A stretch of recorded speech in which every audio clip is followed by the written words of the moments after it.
नमस्कार विद्यार्थी मित्रांनो, 10वी-12वी बोर्ड परीक्षेला सामोरे जाताना या सदरामध्ये आज आपण बघणार आहोत पालकांसाठी सुद्धा काही सूचना। घर आणि कुटुंबातील वातावरण असे हवे, कसे हवे तर घरात शांत, प्रसन्न आणि तणावमुक्त वातावरण ठेवावे। गुण, टक्केवारी किंवा इतर मुलांशी तुलना करणे टाळावे। तू नक्की यशस्वी होशील अशा शब्दामध्ये आत्मविश्वास द्यावा। मुलांकडून चूक झाली तरी धीर देऊन समजून घ्यावी। अभ्यासाची आठवण करून द्यावी, पण सतत दबाव टाकू नये।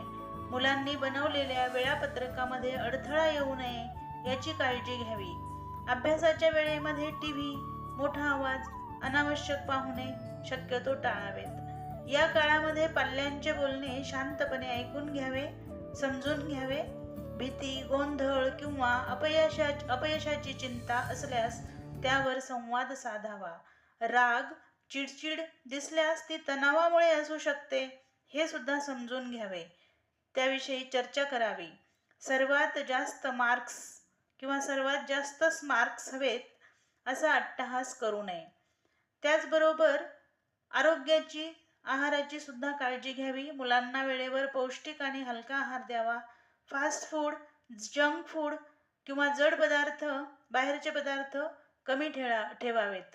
टाळता आले तर टाळावेतच। पुरेशी झोप मिळते आहे का याकडे विशेष लक्ष द्यावे।